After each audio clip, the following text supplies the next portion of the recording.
किसी भी देश को विकसित होने के लिए जरूरी होता है कि वहां की शिक्षा व्यवस्था अच्छी हो, लेकिन पिछले 70 सालों में हमारे देश की शिक्षा व्यवस्था पर किसी ने ध्यान नहीं दिया।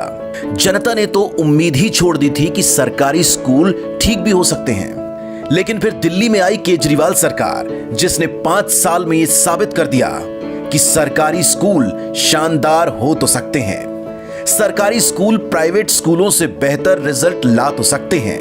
पिछले 5 सालों से लगातार दिल्ली के सरकारी स्कूल अपना ही रिकॉर्ड तोड़ते आ रहे हैं और इस साल तो उनका रिजल्ट 98% पहुंच गया है।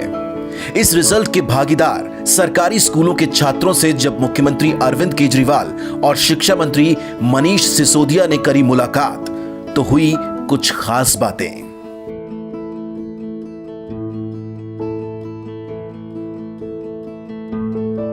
सरकार का पैसा कहाँ से आता है?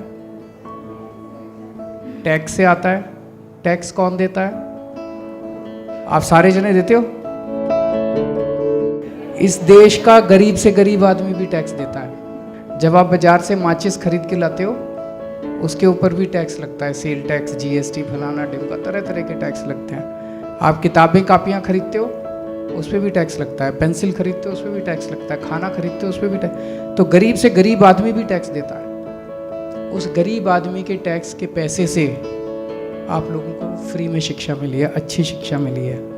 तो जो मर्जी बनो अपनी ज़िंदगी में, लेकिन जो इस देश ने आपके लिए किया उसको कभी मत भूलना। उस देश को वापस देना है।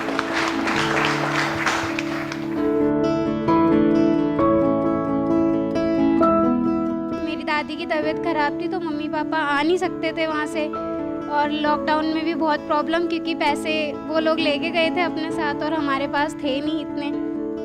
तो मेरे पास जो सेविंग्स थी मेरी 2000 रुपीज़ ही थे मेरे पास उस टाइम। तो 1500 मैंने चलाए वो 2 महीने।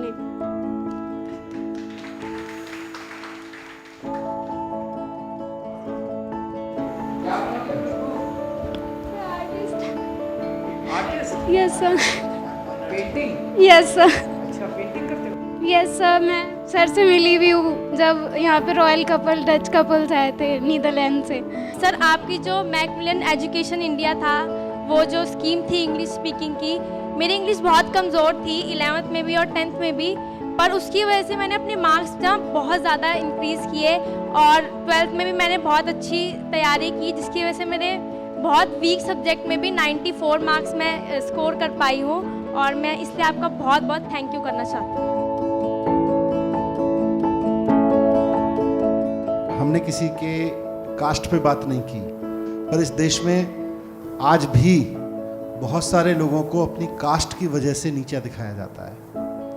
आज मैं जिस गांव से आता हूं, मेरे पास ज़मीन है और मेरे उसी गांव में एक कास्ट वर्ग है जिसके पास ज़मीन नहीं है, और आज उनके बच्चे और उनके बच्चों के बच्चे 10वीं पीढ़ी 12वीं पीढ़ी भी आके दिल्ली में सिर्फ और सिर्फ इसलिए आके क्योंकि उनके गांव में भी ज़मीन नहीं है, खेती नहीं है 20 साल पीढ़ी पहले, और आज भीख मांगने से लेके छोटे छोटे काम ऐसे करने पे मजबूर हैं और एजुकेशन मिल नहीं पाई।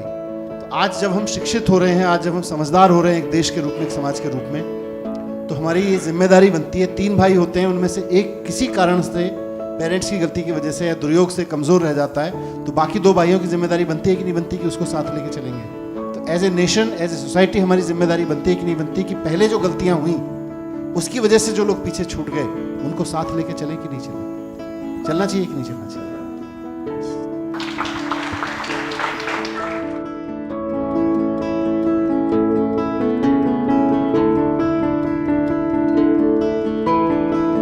गुड आफ्टरनून सभी को। सर, मैं बेसिकली बिहार से बिलोंग करता हूँ। सर, मैं दिल्ली अपने अंकल के साथ रहता था बचपन से ही। 3rd क्लास में मैंने गवर्नमेंट स्कूल में मेरा नाम लिखवाया गया था। आफ्टर 10th क्लास मैंने अपने अंकल का भी घर छोड़ दिया। सर, मैं अकेला रहता हूँ और अकेला अपना रेंट पे रहता हूँ, किराया मैनेज करता हूँ। सर, मैंने कुछ ट्यूशन्स पढ़ाए, होम ट्यूशन्स, या सर खाली टाइम समय में कुछ फैक्ट्री वगैरह भी देखी। तो बाकी सर 12th में सर फिर टीचर्स ने सर बहुत ज़्यादा हेल्प की, क्योंकि उन्होंने कहा सर कि 12th ये हमारे लाइफ के मार्क्स हैं, ये लाइफ डिसाइड करते हैं। तो सर हमारे प्रिंसिपल सर, हमारे और टीचर्स सर, इन्होंने टाइम पे मोटिवेट किया सर, जिसका रिज़ल्ट ये है कि आज मैं फर्स्ट टाइम आपके सामने हूँ। धन्यवाद sir.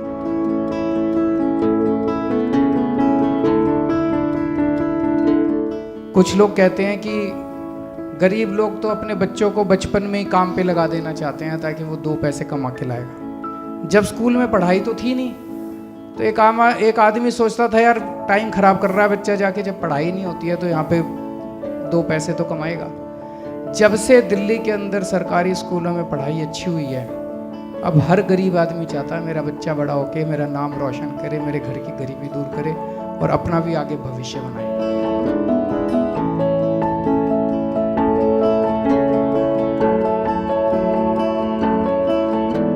Good afternoon sir, good afternoon to all. Sir मैं 9th क्लास में फ़ेल हो गई थी मैथ्स में, और उसके बाद मेरे टीचर्स ने समझाया, प्रिंसिपल सर का भी उस पर सपोर्ट मिला और पेरेंट्स का भी मिला, तो उसकी वजह से मैंने 80% प्लस स्कोर किया 9th में। और सर मैंने फिर क्लास 11th में टॉप किया, और मैंने कभी सोचा भी नहीं था क्लास 12th में मैं 96.2 स्कोर करूँगी।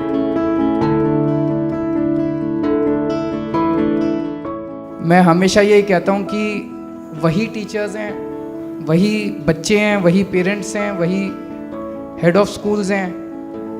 अब सिस्टम थोड़ा सा बदल गया, व्यवस्था थोड़ी सी बदल गई, एक ईमानदार सरकार आ गई तो सारा का सारा ढांचा बदल गया। तो आप ऐसे ही लगे रहिए, सभी बच्चों के अच्छे भविष्य की मैं कामना करता हूँ और उम्मीद करता हूँ कि आप लोग अपने जीवन में खूब फले फूलें और देश का नाम रोशन करें। Thank you.